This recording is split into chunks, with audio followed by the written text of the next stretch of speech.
Menurut saya sih yang mengejutkan bukan 6,5%-nya, tapi fakta bahwa diungkapkan oleh Presiden.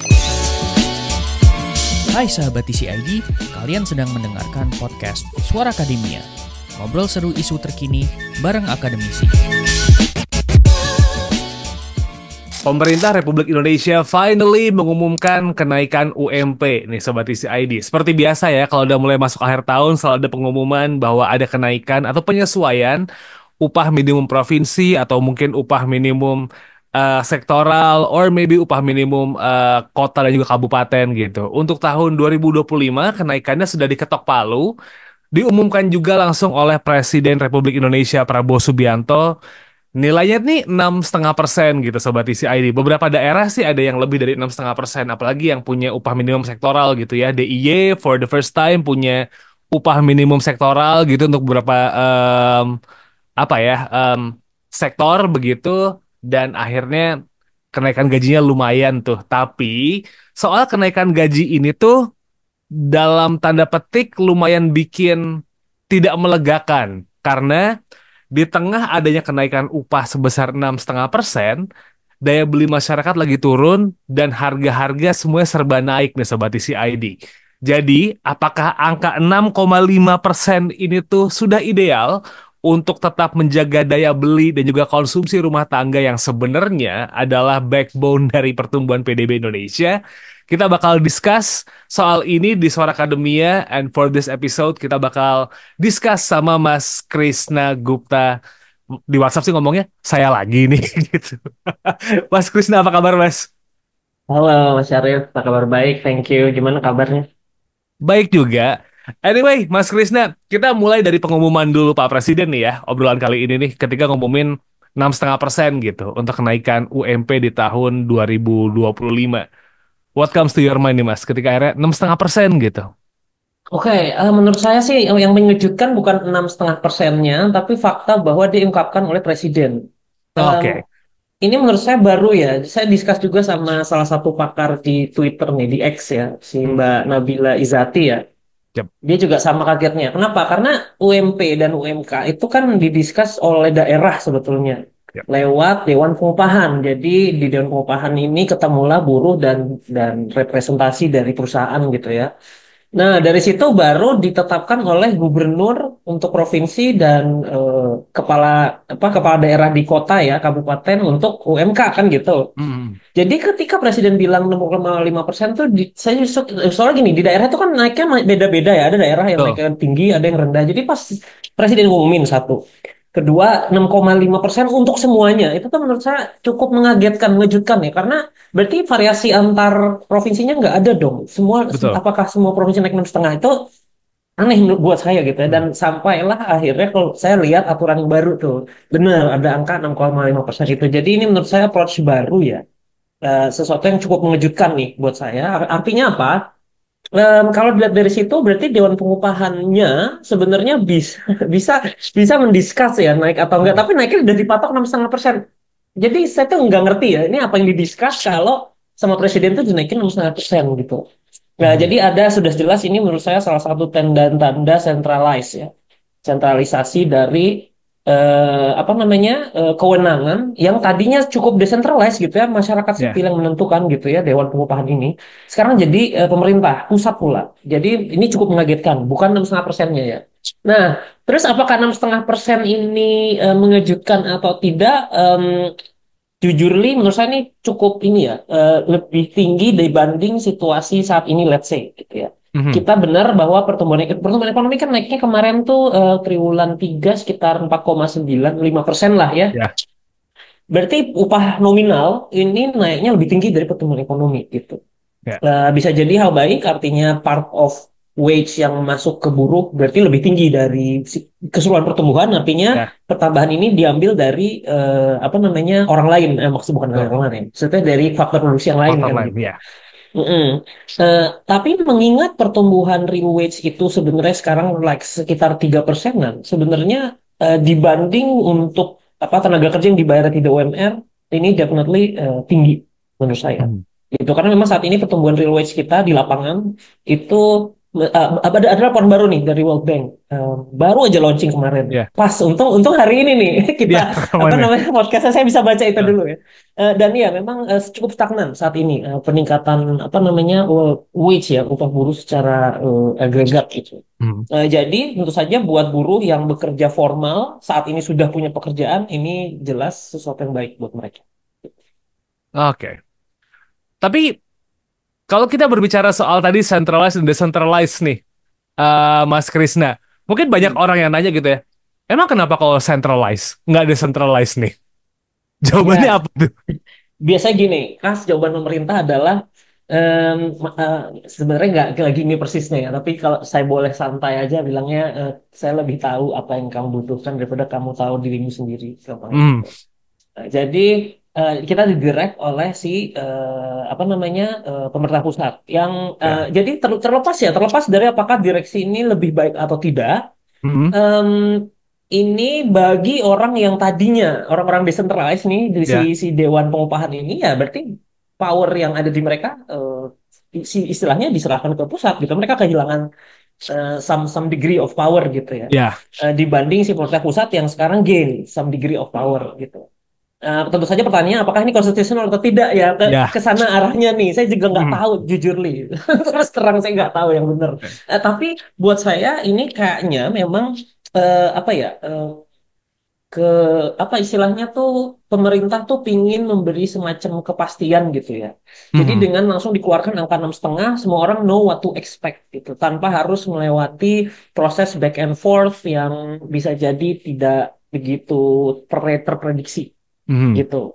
Dari arah sana saya rasa ke situ arahnya dan memang sejak Undang-Undang Cipta Kerja dicetuskan ya sampai ya, disahkan secara cepat dan sebagainya memang ke sana arahnya bahwa pemerintah pusat tuh pengen jangan terlalu pengen semua tuh terprediksi gitu ya. ya, Sehingga bisnis bisa membuat keputusan dengan lebih baik. Ya, pengennya ke situ arahnya. ya, Understandable buat saya bagi pemerintah pusat ya. Kalau saya dari pemerintah pusat mungkin ini juga yang saya pikirkan gitu ya. Gimana caranya saya membantu supaya variability yang terlalu tinggi, yang terlalu volatile itu bisa ditekan gitu. Nah, tentu saja pembicaraan lain lagi apakah ini sesuatu yang sesuai undang-undang atau tidak, konstitusional atau tidak, dan power yang diambil dari ya. Dewan Pengupahan itu mereka rela nggak ngasihnya, that's Hmm, another point. Mungkin gitu, Sos. oke. Nah, kita sekarang berbicara soal tadi 6,5% yang bisa dibilang lebih tinggi dibanding pertumbuhan ekonomi nih, Mas Krisna ya. Pertumbuhan Betul. ekonomi kita melambat, mungkin bisa dibilang kayak masih lumayan Stagnan lah jauh ya. dari target pemerintah yang pengen 8% gitu. Yes. Tapi Sangat jauh. berbicara soal kenaikan 6,5% ini adalah ideal apa enggak nih sekarang? Diskursusnya di situ tuh, Hmm. masyarakat ngomonginnya. Karena daya beli lagi turun nih dengan kenaikan 6,5% ini nih, dengan Hmm. banyak banget diskusi yang udah ada di internet gitu, Mas Krisna. Udah cukup belum 6,5% ini sekarang? Udah cukup untuk apa nih? Meningkatkan daya beli maksudnya.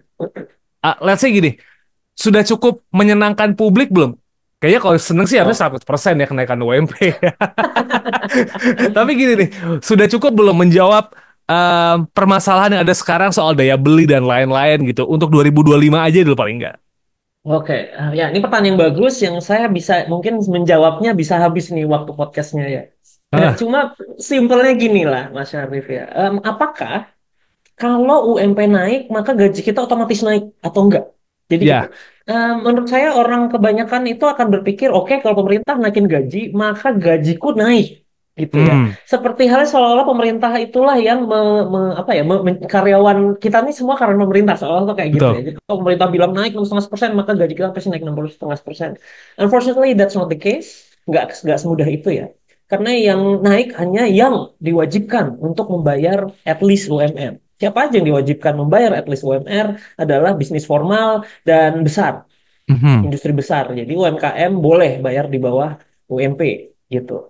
Terus kalau Anda kerjanya informal, kalau Anda kerjanya apa namanya gig ekonomi, kalau Anda kerja sesuatu yang bukan formal, Ya. apapun itu, maka kemungkinan tidak tertranslasi langsung ke gaji Anda. Hmm. Problemnya tuh di situ. Jadi buat saya ujung-ujungnya adalah apakah orang-orang dibayar mengikat dengan UMR alias orang-orang yang bekerja di bidang formal itu banyak atau enggak, dan apakah orang-orang ini lah yang menggerakkan konsumsi atau enggak. Kalau iya, maka saya bilang iya, bisa jadi itu Hmm. bagus ya. Karena UMP ini penting jika ada power imbalance antara eh, tenaga kerja dan pemberi kerja. Jadi kayak misalnya kalau di Amerika tuh misalnya ada satu desa yang bukan desa lah ya, kota kecil, let's say, yang apa ya, pemberi kerja paling gedenya tuh cuma satu gitu. Mhm. Nah, ini memberikan kekuatan monopoli dari si pemberi kerja ini. Dia satu gede banget, sementara kotanya kecil gitu ya. Nah, Ya, kalau kalau kalau situasi seperti ini, UMP bisa jadi sangat menolong daya beli karena semua pegawai, semua orang di situ kota itu kerja di sana kan gitu ya. ya, Dan mereka nggak punya pilihan mau kerja tempat lain so. gitu. Nah, kalau di situasi kita nih kayaknya cukup mix. Saya nggak bisa 100% bilang bahwa UMP ini pasti baik untuk semua orang. Hmm. Partly karena ya itu tadi ya, ada paper dari Merdikawati dan Izati, em, apa namanya, yang bilang bahwa UMP kita ini tidak langsung serta-merta mengurangi kemiskinan gitu. Mhm. Kenapa alasannya? Ya karena UMP yang terlalu tinggi mengakibatkan bisnismen tuh malas untuk invest gitu. Oh, Lapangan kerja berkurang. Ya benar, jika Anda sudah kerja, sudah formal, Anda tuh susah dipecat ya. Dan Anda harus terima gaji di atas UMR. Jadi Anda pasti dapat tuh gaji di atas UMR. Tapi ya. jika Anda adalah seorang pencari kerja atau seorang yang pengen jadi pegawai tetap di perusahaan, seorang yang lagi nyari kerjaan formal tersebut belum tentu ada karena em, labor market yang terlalu rigid itu mempersulit ya orang yang mau invest, terutama kalau perusahaan Anda nih dibilang gede juga enggak gitu ya. Jadi ya medium-medium menuju gede gitu Hmm. ya. Jadi terlalu gede untuk apa namanya disebut UMKM tapi terlalu kecil untuk punya banyak duit gitu. Ya. Nah, Anda nih di situasi yang sulit nih. Apa jadi nggak banyak tuh industri yang mau invest jika size-nya tuh di tengah-tengah seperti itu. Dan Mhm. inilah justru yang memberi pekerjaan banyak gitu ya. Jadi job creation-nya juga perlu kita lihat efek dari UMP ya. Dan ini udah beberapa peneliti yang ngelihat ke arah sini. Nah, mungkin saya stop di sana dulu. Oke, menarik bahasannya. Terus kita berbicara soal formulasi nih, Mas Hmm. Krisna ya. Ini juga jadi bahan pertanyaan. Sebenarnya 2024 jadi, ya UMP 2024 jadi pertanyaan, UMP 2020 jadi pertanyaan lagi. Karena Oh ya. kalau pakai formulasi yang kayak gini sih harusnya ngeliatnya nggak 6,5% dong. What do you think nih Hmm. Mas Krisna kalau soal formulasi penghitungan UMP kali ini nih? Karena Oke. dianggap tuh kenaikannya nggak segini harusnya gitu. Bisa Iya, lebih iya, gede iya, lagi. iya. Iya, iya, iya. Well, ini emang, iya, ini balik lagi ya, angka 6,5 ini datang dari mana? Heeh. Mungkin saya juga nggak tahu ya, harus mungkin kapan-kapan coba undang Pak Prabowo ke podcast ini, tanya beliau langsung. Tapi benar, saya juga nggak begitu paham ya, apakah angka ini muncul dari perhitungan yang ada di peraturan justru Hmm, itu. Tapi balik lagi sih ya, kalau misalnya kita bicara lebih besar atau kecil, mau sebesar apapun, pasti buruh tetap bilang kekecilan dan pengusaha semau sekecil apapun pengusaha akan tetap bilang kegedean gitu. Jadi tuh. emang sulit lah ya menentukan yang adil di sini. Tapi balik lagi ya, saya juga sejujurnya nggak tahu nih, nggak begitu paham apakah 6,5 ini datang dari mana. Hmm, Cuma I guess um, awalnya ditaruh formula di dalam peraturan kan untuk memberi kepastian gitu ya. ya. Jadi dua-duanya baik Anda sebagai buruh maupun Anda sebagai investor bisa memperkirakan gitu ya. Kira-kira kalau saya mau invest 20 tahun ke depan ini nanti setelah 20 tahun gajinya berapa. Tapi terus muncul angka ini yang ini dari formula itu bukan sih, Ya, justru mengakibatkan apa ya, kepastiannya hilang gitu ya. Jadi tuh. saya nggak tahu kan itu angka benar dari sana atau enggak, tapi yang jelas kalau kalau orang-orang bingung, itu sebenarnya sebuah presiden yang nggak begitu baik ya, karena akibatnya kepastiannya ini jadi hilang ya, yang harusnya muncul justru kepastian dengan adanya formula tersebut gitu. Oke. Nah, formulasi ini yang sebenarnya kalau kita berbicara dari sisi buruh mungkin yang mau masuk kerja dan lagi nyari kerja, oh UMP naik mungkin jadi jawaban yang kayak oh iya ini bisa cover nih. Tapi dari sisi yang menggaji nih, Mas Ya. Krisna ya, yang akan mengeluarkan beban gaji ke pegawai-pegawai baru dan mungkin masuknya per 1 Januari 2025 aturan UMP ini kan pasti sudah diketok palu ya. berlaku Ya. untuk pegawai baru yang masuk gitu, atau mungkin yang lama masih gajinya UMP itu bakal ada renumerasi di situ. Em, Penyediaan lapangan kerjanya nih banyak yang bilang, let's say oke, kenaikan baik gitu. Tapi gimana dari sisi em, penyedia lapangan kerja nih Mas Krisna? What do you think? Oke, jadi ya ini memang pertama balik lagi saya ngomongin kepastian lagi dulu Hmm. bahwa fakta bahwa part of employment dari UCK ini bisa digugat oleh MK terus harus bikin baru ini sudah menunjukkan betapa unstable-nya cipta kerja UCK ini gitu. Hmm. Jadi sebuah undang-undang yang literally judulnya cipta kerja yang dibuat mengcentralize dengan harapan membuat sebuah kepastian ternyata malah bikin nggak pasti ya. Partly ya ini bisa digugat seperti ini. Nah, apa part dari WCK lagi yang lain yang bisa digugat bisa jadi kan memunculkan pertanyaan seperti itu ya. Jadi pertama soal kepastian ini selalu ya saya ngobrol sama investor dari manapun bilang kepastian itu dia butuh seperti itu. Jadi dari sini aja udah bikin nginvest ini sedikit problematik ya hitung-hitungannya. Ya. Em, tapi nomor dua adalah sebenarnya upah Indonesia itu ya gimana ya? Ya kalau misalnya yang mampu bayar sih ada-ada aja ya. Sebenarnya yang jadi Hmm. masalah tuh bukan hanya soal upahnya saja, tapi juga soal kalau Anda sudah memfull-timekan seseorang, maka sangat sulit untuk melepas orang ini gitu. Hmm. Nah, jadi sebenarnya rigiditas itu menjadi sebuah permasalahan juga di Indonesia. Bukan Ya. hanya angkanya, tapi bagaimana menambah dan mengurangkan pegawai karena kondisi ekonomi berubah gitu ya. Jadi Ya. seperti harus dirumahkan untuk sementara yang gini-gini agak sulit gitu. Jadi selama the whole package tidak hanya angka UMK-nya tapi juga kebijakan soal buruhnya ini unpredictable dan terlalu rigid, maka kemungkinan agak susah. Makanya jalan keluarnya kan terakhir tuh banyak di PKWT kan gitu ya. Yang Ya. menurut saya itu sebenarnya bukan jalan keluar ya. Maksudnya, maksudnya kalau mau full time kan rigid, tapi akibatnya pada nggak mau full time jadinya karena nggak berani komitmen gitu. Hmm. Kalau kalau komitmennya ini sangat-sangat mengikat, akibatnya mintalah part PKWT tadi untuk muncul di dalam pasal yang mana menurut saya bukan solusi.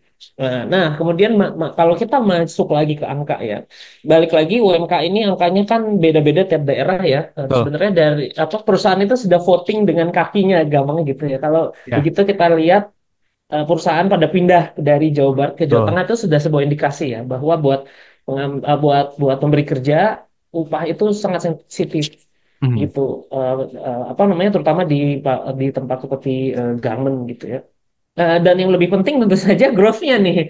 Betul. Investasi ini kan bukan apa namanya barang 5 tahun 6 tahun ya, bisa Betul. 10 20 tahun ya. Kalau misalnya kenaikannya membingungkan seperti ini ya ngitungnya pun susah gitu. Hmm. Dan memang ya karena majority dari kita adalah pekerja ya, bukan pemberi kerja, jadi Ya. populer tentu saja naikin upah. Yang yang perlu kita ketahui adalah balik lagi ke pertanyaan saya tadi, apakah kalau UMK naik gaji kita otomatis naik ya? Ini kan belum tentu. Apakah Hmm. bagaimana dengan lapangan kerja? Belum tentu gitu. Dan jangan lupa ya, pengusaha itu juga menghadapi tidak hanya pegawai tapi juga peraturan yang berbelit-belit lah, apa namanya pungli lah yang Betul. gini-gini. Jadi masalahnya pengusaha juga banyak gitu. Dan selama ini nggak bisa diberesin, maka saya khawatir ya UMK ini malah jadi instrumen yang tidak, yang bukan menjadi solusi malah buat mereka gitu ya. Jadi balik lagi kalau misalnya kebijakan untuk berusahanya bagus gitu, maka sebenarnya bahkan nggak perlu dikadu dengan UMK pun bisa-bisa aja mereka bayar mahal gitu ya. Hmm. Jadi bu- fakta bahwa kita butuh banget UMK dan angkanya itu sama dengan median itu semacam sudah menunjukkan bahwa memang sulit lah ya usaha di Indonesia ini tidak semudah yang dibayangkan gitu untuk Ya. beberapa pengusaha. Ya mungkin gitu Mas. Oke. Kita sekarang langsung masuk ke permasalahan yang disorot juga nih sama publik adalah soal daya beli nih, Mas Hmm. Krisna. Katanya kan UMP ini tuh dinaikkan juga supaya nanti akhirnya masyarakat bisa terdorong daya belinya. Meskipun kenaikan UMP ini tidak menjamin bahwa gaji yang sudah bekerja itu akan naik 6,5% juga ya. Itu Ya, willingness dari perusahaan, apalagi yang udah di atas UMP, bosnya juga bisa bilang kan udah di atas UMP, yang naik kan UMP-nya. Itu bakal ya, jadi ya, obrolan di situ tuh. benar banget. Nah, but apakah kalau kita berbicara soal daya beli masyarakat sekarang, terus juga situasi di masyarakat gitu ya, kenyataannya bahwa yang digaji UMP itu banyak banget di luaran sana, bahkan under UMP pun juga nggak sedikit gitu. Kebijakan soal UMP one thing, tapi untuk menyelamatkan daya beli yang sekarang sedang bikin deg-degan nih Mas Krisna, what Hmm. should our government do? Karena 2025 udah di depan mata nih, ya kan? Apa yang harus Ya. disiapkan sama pemerintah supaya daya beli kejaga? Karena deg-degan nih sekarang. Pemerintah sih udah nyiapin beberapa paket stimulus ya, tapi PPN-nya Ya. 12%. Tetap aja nggak nyelamatin Ya. buat daya beli nih. Gimana Mas Ya. Krisna?